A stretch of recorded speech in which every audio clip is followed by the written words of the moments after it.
overcome from up until about 15, 16? The hardest obstacle was myself. I started realizing more and more and more that all these people were gone. What was haunting me was me. I can't control my dad. I can't control the people calling me nigger.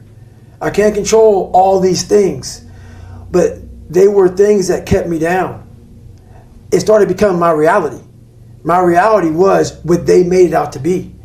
And I became the most important conversation you'll ever have with your life, in your life, is when you have yourself. And my conversation was absolutely horrifying. What were you saying to yourself? I'm dumb. I'm nobody.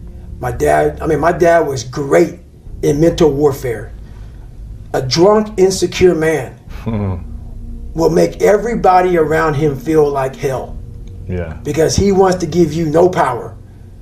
And that's why he was so mean to my mom and myself and my brother, because he didn't want anybody to get above him. He wanted to keep you down low. So when you're growing up with all of this stuff, all this hate, and it wasn't the beatings.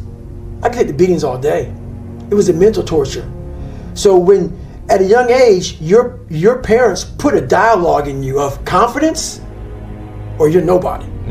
So that voice in my head was, I'm a loser. And then it was confirmed when I got in school, and in third grade, I was falling behind. They want to put me in a special school. Yeah.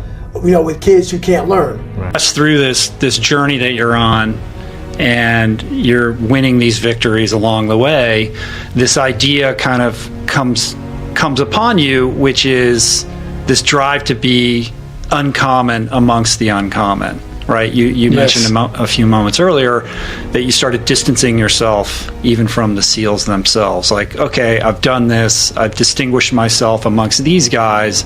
Like, now what's the next challenge? How can I push myself harder? Like, who, what are the other circumstances I can put myself in to be the hardest motherfucker on planet Earth? Which was kind of the driving impulse underneath all of this, right? Right.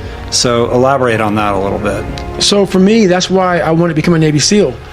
I wanted people to push me outside of my comfort zone every day. And I thought this was going to be the absolute best platform to do that. These guys, the stories I heard after BUD/S, it just gets harder. And I didn't see it that way. Because BUD/S is just to become the SEAL. That's right. I'm like, my God, I can't imagine what the fuck's going to happen. But what happens to a lot of people, not everybody, can't speak for everybody, I don't know everybody. BUD/S breaks people down to the point where you don't want to be broken down again like that. To me, that was exactly the exact starting point.